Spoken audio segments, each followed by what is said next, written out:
नमस्कार। देवरिया की आवाज रेडियो केसरी से प्रस्तुत है स्थानीय हालचाल। पहले मुख्य हालचाल। पुलिस ने शुरू किया ऑपरेशन वज्र अभियान। छात्रवृत्ति की प्रक्रिया में तत्परता लाने का दिया गया निर्देश। और अतिक्रमणकारियों पर चला जिला प्रशासन का बुलडोजर। अवैध खनन पर छापेमारी, 5 हिरासत में। और स्वामी विवेकानंद को श्रद्धा सुमन अर्पित करते हुए किया गया नमन। स्थानीय हालचाल के इस अंक के साथ मैं अनिकेत मिश्र। अब हालचाल विस्तार से। देवरिया के पुलिस अधीक्षक विक्रांत वीर के निर्देशन में अपर पुलिस अधीक्षक उत्तरी दीपेंद्र नाथ चौधरी तथा दक्षिणी अपर पुलिस अधीक्षक सुनील कुमार सिंह के कुशल नेतृत्व में जनपद के समस्त क्षेत्राधिकारी गण के नेतृत्व में पुलिस ने अपराध और अपराधियों की रोकथाम को लेकर भगोड़ा वांछित पुरस्कार घोषित वारंटियों की गिरफ्तारी के लिए ऑपरेशन वज्र अभियान शुरू किया है। इस क्रम में जनपद के समस्त प्रभारी निरीक्षक थानाध्यक्ष अपने अपने थानों से गिरफ्तारी के लिए टीम बनाकर वारंटियों वांछित अपराधियों के ठिकानों पर दबिश देते हुए काम करेंगे। और इसी कड़ी में जनपद के कुल 52 वारंटी और 14 वांछित अपराधियों को गिरफ्तार भी किया गया। और लगातार यह अभियान वज्र चलाया जाएगा, जिसको लेकर अब फरार आरोपियों अपराधियों में हड़कंप मचा हुआ है। मुख्य विकास अधिकारी प्रत्युष पांडे ने जिलाधिकारी के निर्देशानुसार जनपद के दशमोत्तर कक्षा 11-12 एवं अन्य दशमोत्तर कक्षा 11-12 को छोड़कर शिक्षण संस्थानों के प्राचार्य, प्रधानाचार्य और नोडल अधिकारियों को छात्रवृत्ति योजना के तहत आवश्यक दिशा निर्देश दिए हैं। उन्होंने कहा कि छात्रवृत्ति योजना की प्रक्रिया में तत्परता के साथ काम करें। अगर छात्रवृत्ति से वंचित छात्र छात्राओं की समस्या आएगी तो इसकी पूरी जिम्मेदारी संस्थान की होगी। इधर जिले में अवैध मिट्टी खनन को लेकर जब मीडिया में खबरें चलनी शुरू हुई तो बताया जा रहा है कि खनन और राजस्व विभाग की टीम आनन फानन में खनन माफियाओं के खिलाफ अभियान चलाकर छापेमारी शुरू की। इस दौरान 5 लोगों को पुलिस ने हिरासत में लिया है। पुलिस की इस कार्रवाई से खनन माफिया में हड़कंप मचा हुआ है। जिले में मिट्टी के कमर्शियल उपयोग के लिए मिट्टी खनन की अनुमति लेनी होती है, परंतु लोग बिना अनुमति के ही अवैध रूप से अलग अलग क्षेत्रों में मिट्टी का खनन कर रहे हैं। और इसी कड़ी में जब मीडिया में खबरें आनी शुरू हुई तो महुआडीह थाना क्षेत्र के अमारी झागा गांव के पास पुलिस ने अभियान चलाया और इसमें 5 लोगों को पुलिस ने हिरासत में लिया है और अब आगे की कार्रवाई की जा रही है। इधर खलिहान की भूमि पर अवैध निर्माण का प्रशासन ने बुलडोजर चलाकर खाली कराया। तहसीलदार न्यायालय के निर्देश पर कई वर्षों से बने पक्के मकान को बुलडोजर से ध्वस्त किया गया। मामला भाली चौर गांव में हुआ, जहां अराजी संख्या 642 में खलिहान नाम से भूमि का रकबा दर्ज है, जिस पर गांव के ही कुछ लोगों ने पक्के मकान का निर्माण करा लिया था। इसके बाद रुद्रपुर के तहसीलदार न्यायालय में धारा 67 के तहत वाद चला था और इसी में गांव के रहने वाले राजेंद्र यादव, प्रकाश यादव, जयप्रकाश के खिलाफ बेदखली का आदेश पारित हुआ। और इसी को लेकर बेदखली के लिए प्रशासन का बुलडोजर मौके पर पहुंचा।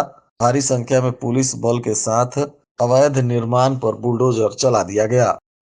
स्वामी विवेकानंद जी की 136वीं जयंती युवा दिवस के रूप में मनाई गई। युवा दिवस विभिन्न संगठनों ने कार्यक्रमों का आयोजन कर उनके कार्यों को याद करते हुए मनाया और युवाओं का प्रेरणा स्रोत बताया।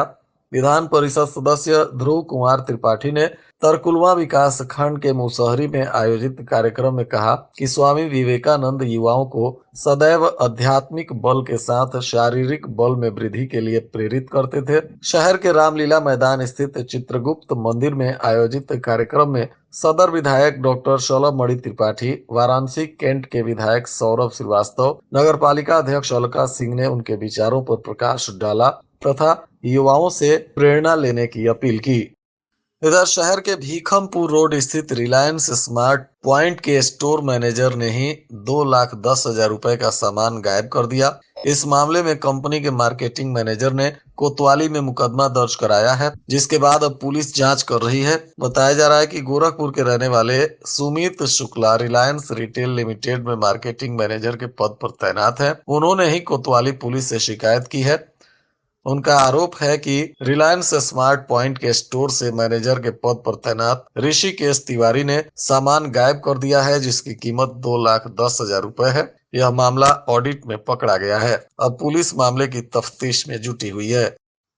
इधर भारतीय जनता पार्टी के आंवरा चौरी कार्यालय पर संविधान गौरव यात्रा अभियान की सफलता के लिए एक कार्यशाला का आयोजन किया गया। इसके मुख्य अतिथि भाजपा के जिला उपाध्यक्ष राजेश कुमार मिश्रा रहे। उन्होंने कहा कि कांग्रेस और कांग्रेसी नेताओं ने सरदार की हत्या करने के साथ ही बाबा साहब डॉक्टर भीमराव अंबेडकर का अपमान करने का भी काम किया है। 1952-54 के चुनाव में कांग्रेस ने बाबा साहब को हराने के लिए कम्युनिस्टों के साथ मिलकर रणनीति बनाई थी। इतना ही नहीं, नेहरू सरकार में मंत्री रहते हुए डॉक्टर भीमराव अंबेडकर को रक्षा और विदेश मामलों की प्रमुख समितियों से बाहर कर उनके ज्ञान और योगदान को पूरी तरह से नजरअंदाज किया गया। ऐसे में भाजपा देश भर में संविधान गौरव अभियान के माध्यम से कांग्रेसियों की हकीकत जनता के सामने रखेगी।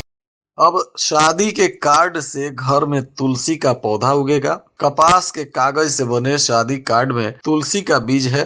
कार्ड को पानी में भिगोकर गमले में डालने से तुलसी का पौधा निकलेगा। शादी कार्ड के साथ लोगों के घर तुलसी का बीज भी पहुंच रहा है। तुलसी बीज युक्त शादी कार्ड का चलन शुरू हुआ है। बताया जा रहा है कि शादी, तिलक और अन्य मांगलिक कार्यक्रम में निमंत्रण करने को लेकर लोग अपनी क्षमता के अनुसार विभिन्न मॉडल, आकार और रंगों में कार्ड छपवाते हैं। इसके लिए प्रिंटिंग प्रेस वालों के पास दर्जनों डिजाइन के कार्ड उपलब्ध रहते हैं, परंतु आकर्षक और बेहतर मॉडल के लिए कार्ड काफी महंगे भी होते हैं। अब बाजार में इन नए कार्ड के प्रचलन से लोगों में इसके प्रति काफी आस्था और अट्रैक्शन भी देखा जा रहा है। महाकुंभ के लिए जिले के 3 स्थानों से श्रद्धालुओं को लेकर 8 बसें रवाना हुई। इसमें रुद्रपुर और बरहज से एक बस श्रद्धालुओं को लेकर प्रयागराज के लिए निकली, तो वहीं देवरिया डिपो से 6 बसों के द्वारा श्रद्धालु रवाना हुए। लार में श्रद्धालु नहीं मिलने पर बस वापस डिपो में आ गई। श्रद्धालुओं के अनुसार बसों को भेजा जा रहा है। रोडवेज के साथ सभी 4 पॉइंटों पर पर्याप्त संख्या में कर्मचारियों को लगाया गया है। 4 स्थान पर पुलिस की कोई व्यवस्था नहीं है, जिसको लेकर थोड़ी श्रद्धालुओं में नाराजगी भी देखी जा रही है। बताते चले कि रुद्रपुर और बरहज से एक बसों से श्रद्धालुओं को प्रयागराज भेजा गया और इन बसों से जाने वाले श्रद्धालु काफी हर्षोल्लास के साथ प्रयागराज के लिए रवाना हुए। और आज के मौसम का तापमान देवरिया में न्यूनतम 10 डिग्री सेल्सियस और अधिकतम 23 डिग्री सेल्सियस रहने की संभावना है। अंत में मुख्य हालचाल एक बार फिर। पुलिस ने शुरू किया ऑपरेशन वज्र अभियान। छात्रवृत्ति की प्रक्रिया में तत्परता लाने का दिया गया निर्देश। और अतिक्रमणकारियों पर चला जिला प्रशासन का बुलडोजर। अवैध खनन पर छापेमारी, 5 हिरासत में। और स्वामी विवेकानंद को श्रद्धा सुमन अर्पित करते हुए किया गया नमन। इसके साथ ही रेडियो रिमझिम से प्रसारित स्थानीय हालचाल का यह अंक समाप्त हुआ। नमस्कार।